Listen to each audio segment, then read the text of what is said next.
1964년 이후 거리는 다시 한번 학생들과 시민들의 시위 행렬로 뒤덮였다. 학생들과 시민들은 굴욕적인 한일회담을 즉각 중단할 것을 요구하며 대대적인 시위를 벌였다. 한일회담을 하루빨리 성사시키려는 정부와 이에 대한 시위대의 거센 저항은 1964년 이해 전국을 뜨겁게 달구었다.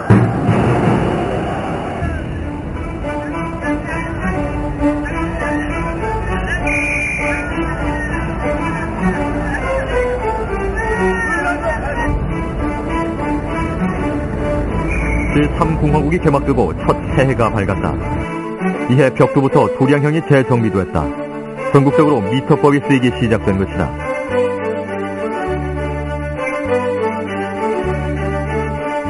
이에 따라 종래에 사용하던 자나 척, 인치 대신 미터가 쓰이고 근이나 관, 되나 말이 각각 그램과 리터로 통일됐다.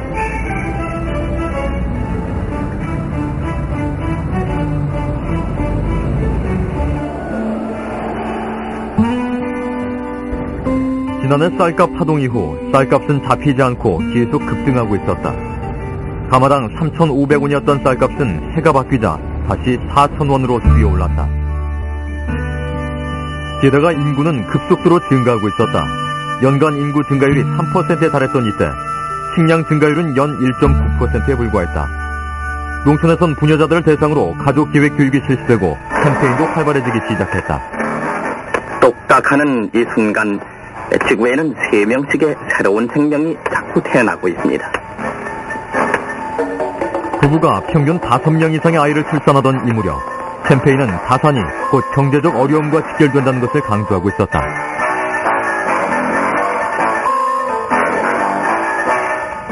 인구 증가율로는 우리나라가 어느 나라보다도 앞서서 거의 폭발적인 것입니다.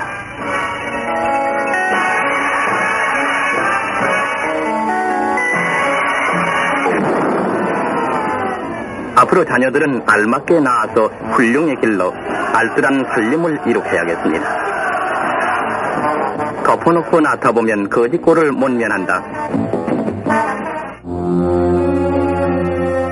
이해 1월 29일 빈 러스크 미 국무장관이 우리나라를 찾았다. 불과 5시간 남짓 머물다간 러스크 국무장관의 방문 목적은 한일회담의 조속한 타결을 촉구하기 위한 것이었다.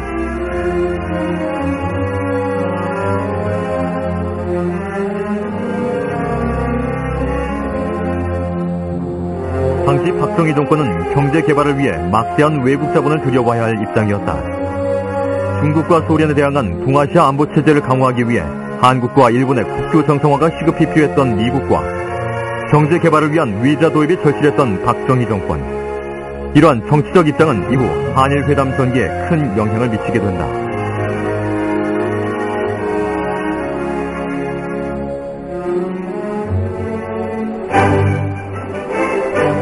이해 중동의 원유를 치는 유조선이 울산항에 도착했다. 울산 정유공장에 처음으로 원유가 들어온 것이다. 이로써 우리나라도 원유를 가공하는 석유화학공업에 첫 발을 내딛게 된다.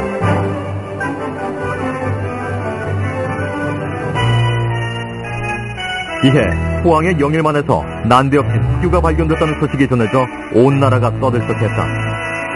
경제성 여부를 따져보기 위한 시추가 시작되고 국민들은 기대에 부풀어 한동안 영일만의 시선이 집중됐다.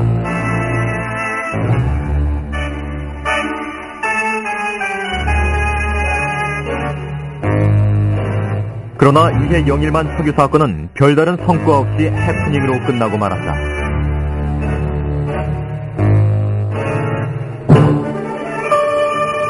(2월 1일) 야당의 박순천 의원이 충격적인 사건을 폭로했다. 이른바 3분 의혹 사건이었다. 3분이란 설탕, 밀가루, 시멘트를 말하는 것이었다. 3분 의혹 사건은 지난해인 63년 3분 제조기업들이 매점 매석으로 가격을 조작해 엄청난 폭리를 취했는데 이를 묵인해주는 대가로 공화당이 거액의 정치자금을 제공받았다는 내용이었다. 이 사건으로 해당 기업을 대상으로 포탈한 세금 일부가 징수됐다. 그러나 정치자금 의혹에 대한 국정감사는 공화당의 반대로 끝내 열리지 못하고 흐지부지 되고 만다. 이해 우리나라의 지한 송전이 해제됐다. 전기가 보급되는 지역이라면 24시간 내내 전력을 쓸 수 있게 된 것이다.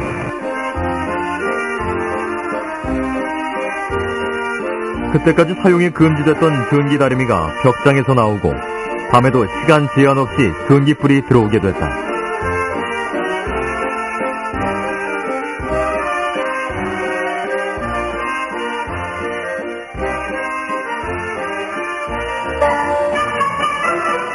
우리나라 공업기술의 놀라운 발전은 이제 자동차 생산에 이르러 덮어놓고 외국 것을 찾는 일부 몰지각한 사람들을 놀라게 하는 한편 우리 산업계에 보람있는 화제가 되고 있습니다.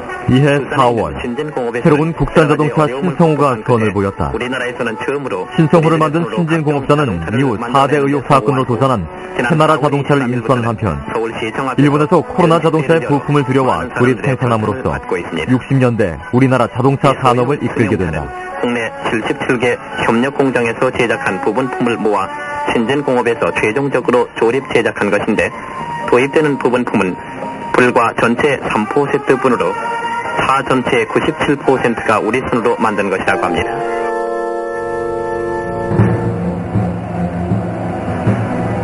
이해 3월 서울에서는 5천여 명의 대학생들이 거리로 나와 한일 굴욕 외교 반대 시위를 벌였다.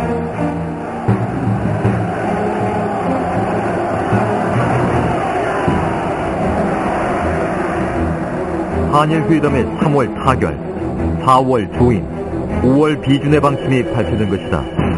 이미 회담은 성사된 것이나 다름없는 상황이었고 그 내용은 이미 지난 62년 김종필과 오히라 위상의 비밀 회담을 통해 협의된 것이었다. 이에 따라 5억 달러의 유무상 증여와 차관 3억 달러가 들어오게 된다. 그러나 이 자금을 제공하는 명목에 대해서는 단 한마디의 언급도 없었다. 일본은 이 자금을 청구권 개념이 아닌 독립축하금으로 해석했다. 48년 정부 수립 후 주장해온 대부분의 청구권을 포기하는 것에 합의하는 내용이었다. 이에 대한 반발은 거셌다. 3월 24일엔 고등학생까지 합세한 2천여 명의 학생들이 청와대 근방에 집결해 즉각 회담을 중지할 것을 요구했다. 민주주의 국가인 이 나라에 있어서 더욱이나 국가 장래를 위한 우국 충정에 1년에 불타는 젊은 학생들이 한일 문제에 대하여 깊은 관심을 가지고 시위에 나선 그 심정은 나도 충분히 이해하고도 남음이 있습니다. 나는 한일 회담이 성공이 되든 결렬이 되든 종결을 짓게 되면 과연 나의 외교적 결심이 애국적인 것인가 아닌가를 국민에게 물어볼 작정입니다.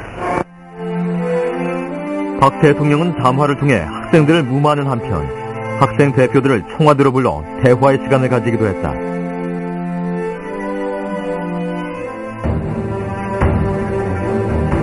그러나 한일 회담 반대 시위는 다시 한번 대대적으로 촉발됐다.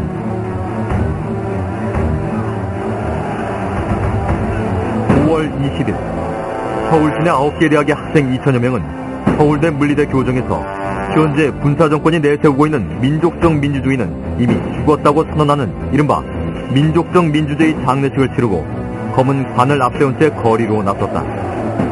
한일회담 반대를 넘어 정권에 대한 비판으로 시위의 성격이 바뀌기 시작한 것이다.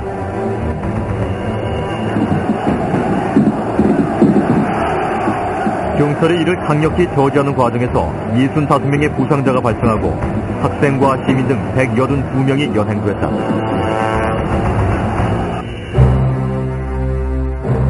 그런데 다음 날인 5월 21일 새벽 시위 학생들에 대한 영장을 기각했다는 이유로 무장 군인들이 법원에 난입하는가 하면 민족적 민주주의 장례식에서 조사를 낭독했던 학생이 린치를 당하는 사건이 발생한다.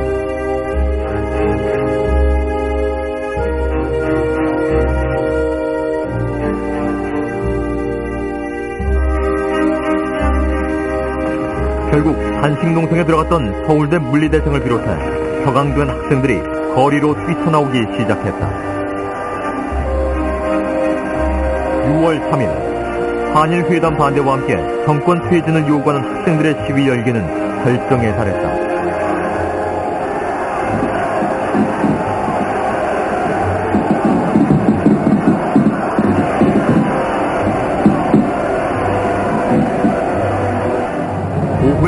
경비대가 정권 타도를 외치며 경찰차를 탈취해 세종로와 태평로 거리를 장악했고 청와대학 최후 저지선까지 위협했다. 이날 1200여 명이 체포되고 시위대 200여 명이 부상했다. 전국적으로 10만여 명의 학생과 시민들이 참여한 이날의 거리는 마치 4.19를 연상시켰다. 그러나 이날 밤 8시 서울 일원의 계엄령이 선포된다. 민정이 시작되고 맞은 첫 해에 다시 군인들이 거리에 등장한 것이다.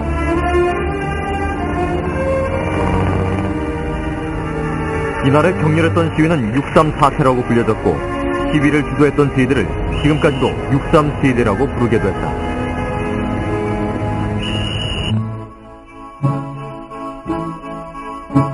이해 영화 빨간 마우라가 큰 인기를 끌었다. 아니요. 감사합니다. 전투기가 하늘을 나는 장면과 박진감 넘치는 공중 전투 장면 등 지금 봐도 손색이 없는 촬영 기법으로 이해 빨간 마후라는 관객들을 압도하며 인기몰이에 성공했다.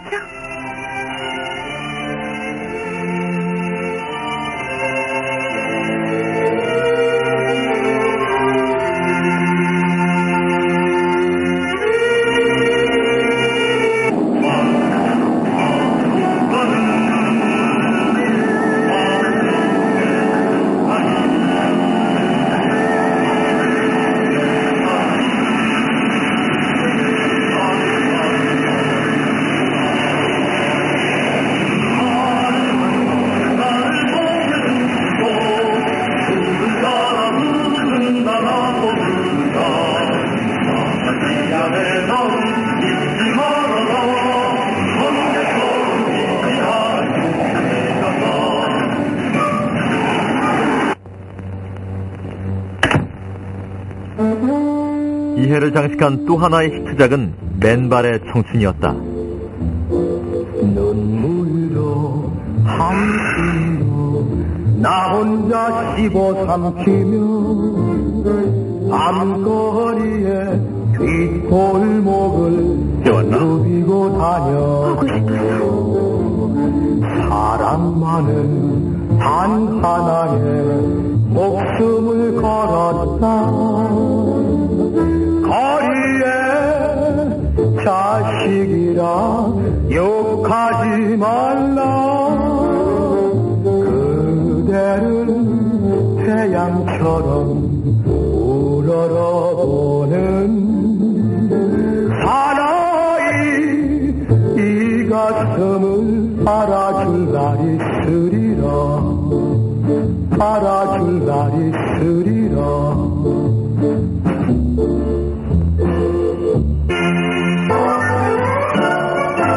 영화에 대한 관심은 어느 때보다도 높아져 배우를 지망하는 사람이 날로 늘어나 요즘 새로운 화제거리가 되고 있습니다. 그중 신성이를 배출했던 배우 학원이 배우 지망생들로 문전 성시를 이루었다. 배우 양성 학원이 생긴 건 10년 전부터였지만 이해엔 입학 경쟁률이 8대 1에 이를 정도로 배우가 선망의 직업으로 떠올랐다. 8대 1이라는 높은 율을 보이고 있습니다. 이러한 어려운 문을 뚫고 들어선 120명의 병아리 스타들은 먼 훗날 스크린에 비춰질 화려한 꿈을 아는 채 실기연마에 여념이 없었습니다.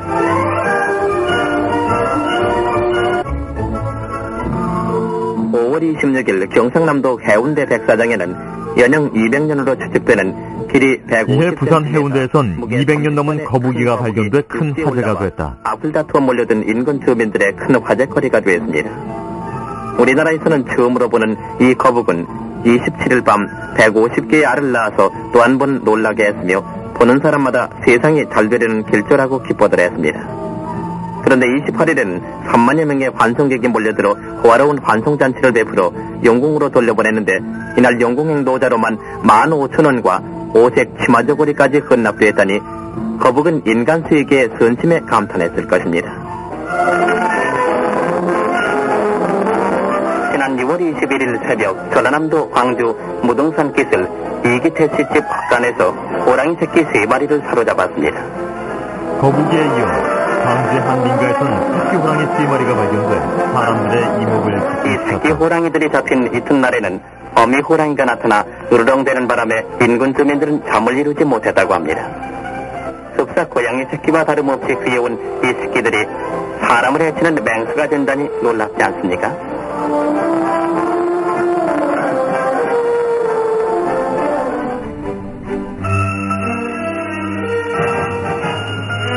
이해 8월 공화당이 이른바 언론윤리위원회 법안을 단독 발의해 통과시켰다.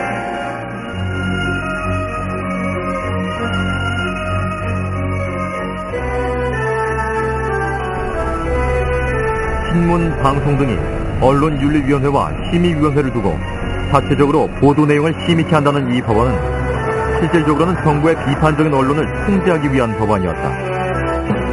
이에 대해 언론계는 즉각 설패투쟁위원회를 결성하고 반대 투쟁에 나섰다. 그러나 정부에서는 투쟁에 나선 신문사의 신문을 공공기관과 공무원 가정에서 받아보지 않도록 하는 강제 조치를 하기에 이른다. 그러나 이 조치는 언론은 물론 국민들의 반발까지 불러일으키게 된다.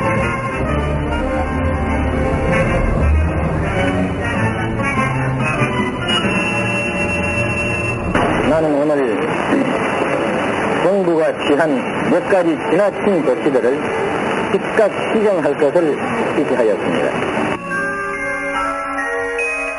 결국 박 대통령은 투쟁위원회와 만나 수습책을 논의한 끝에 9월 9일 언론윤리위원회법의 시행을 발표한다.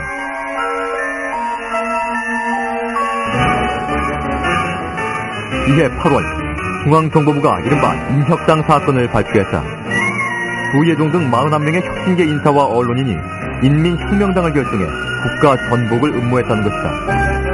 그러나 사건의 핵심이 된 인민혁명당은 애초 존재하지 않는 조직이었다.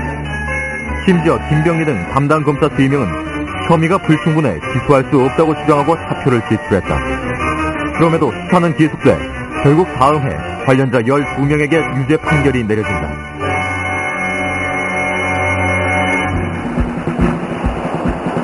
(9월 11일) 베트남의 야전 의무 지원을 위한 140명의 의무 중대가 파견됐다.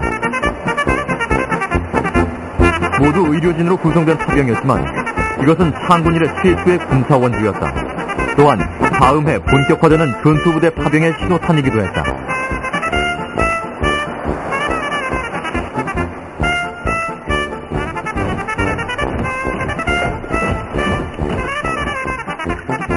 그리고 2달 후 한국과 베트남은 국군 파견에 관한 협정을 정식으로 체결한다.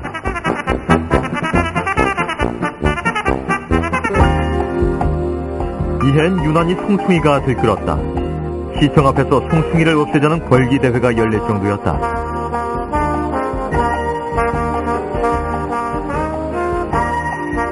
해마다 산림 녹화 사업이 공들여 펼쳐지던 이때 송충이에 의한 피해는 치명적인 것이었다. 군관민이 합동으로 송충이 방면에 나섰고 여학생들도 나무 젓가락을 들고 숲속을 뒤져야 했다. 공군을 동원해 전국 사냐의 DDT를 살포하기도 했다.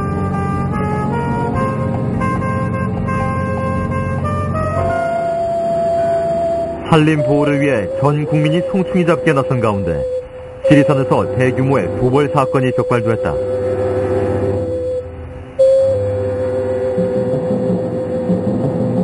이것을 막기 위해 박 대통령의 특별 지시를 받은 치안국에서는 전국에 걸쳐 강력한 단속을 실시, 인간 송충의 소탕전을 벌이고 있는데 열흘 동안에 1,567명을 적발하고 무려 757억 분의 부정 임산물을 압수했습니다. 지리산의 경우를 보면은 도벌한 목재를 운반하기 위해서 산속에 버젓이 길을 닦고 목마루까지 만들어서 대규모로 도벌해온 것입니다.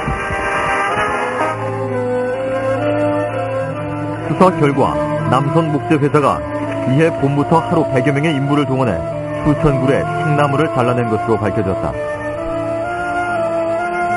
그런데 벌채 허가 과정에 다수의 공무원들이 연루돼 있다는 의혹이 제기됐다.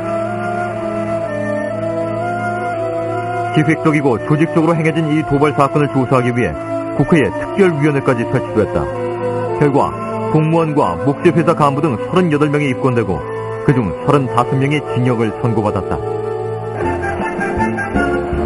2064년은 제18회 도쿄올림픽이 열린 해였다. 실수로 아시아에서 개최된 올림픽이었다. 10월 10일부터 열리는 이해 올림픽에 참가하기 위해 우리나라 선수단이 일본에 도착했다. 이어 북한 선수단도 도쿄에 도착했다.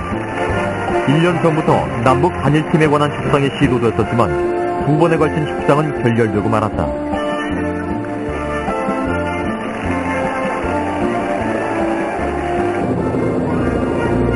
이때 우리는 16개 종목에 165명의 선수를 파견했다. 94개 참가국 중 12번째로 규모가 큰 선수단이었다.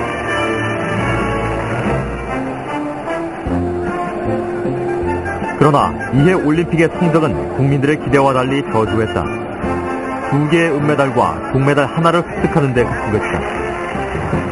그 첫 번째 은메달은 레슬링에서 장창선 선수가, 또 하나의 은메달은 복싱 부문의 정신조 선수가 획득했다.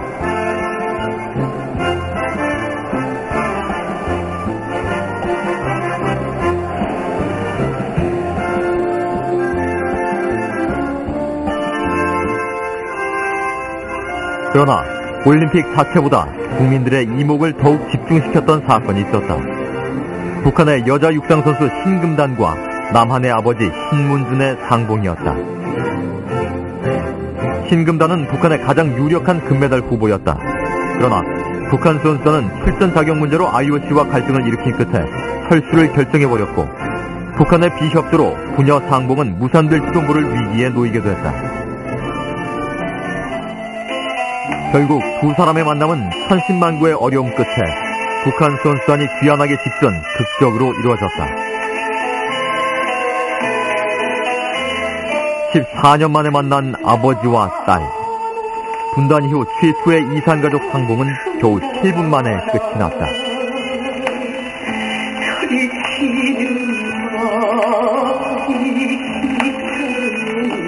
두 부녀의 만남이 있은 후 서울에선 북한의 비인도적인 처사를 규탄하는 걸기대회가 열렸다.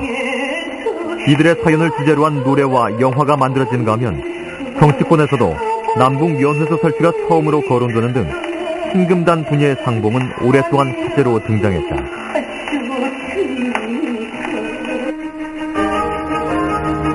제1차 경제개발기획이 시작된 지 10년째를 맞이한 이해 11월, 상공부는 출실적이 1억 달러를 돌파했다고 발표했다.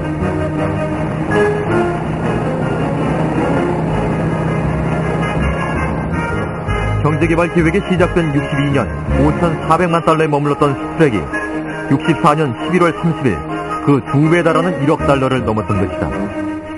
이날을 기념해 11월 30일이 수출의 날로 정해졌다.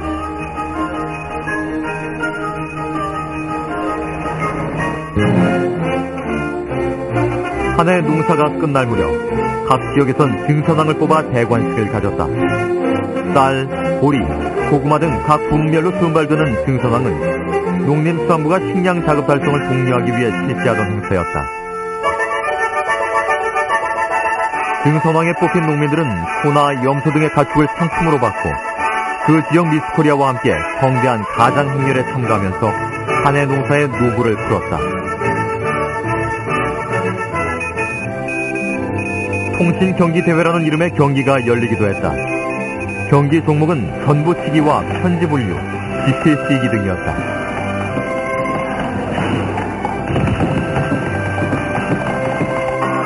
그런데 미국 같은 나라에서는 우편물을 분류하는 직원이 그 기술에 따라서는 우체국장보다도 더 많은 보수를 받을 수도 있다고 하니 이 일이 보기보다는 정말 어려운 일인가 보죠.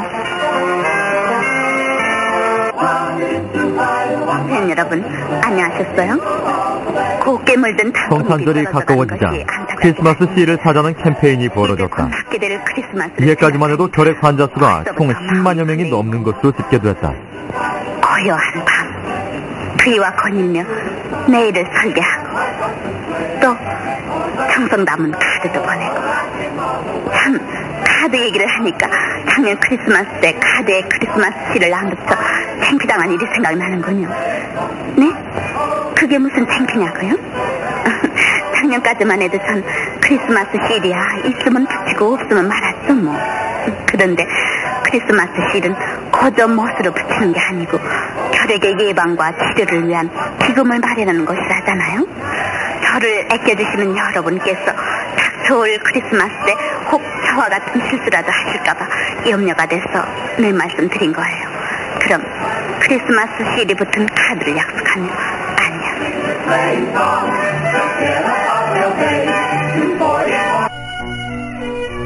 12월 박 대통령 내외가 리브케 대통령의 초청으로 열흘 동안 서독을 방문했다. 우리나라 대통령으로서 유럽을 방문한 것은 이번이 처음이었다.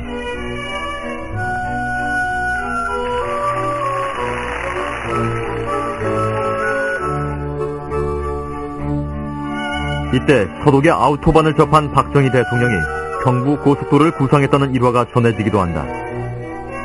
이어 12월 10일 박정희 대통령은 루르 탄광지대를 찾아 교포들에게 만찬을 베풀었다.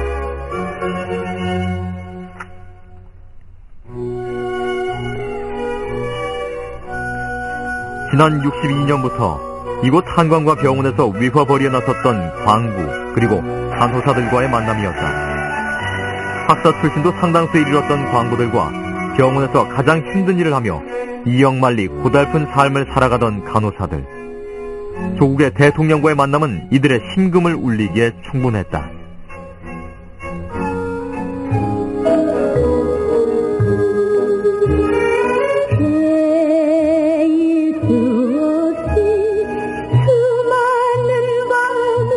이해 공전의 히트를 기록한 가요 동백아가씨가 발표됐다. 도려내는 아픔의 저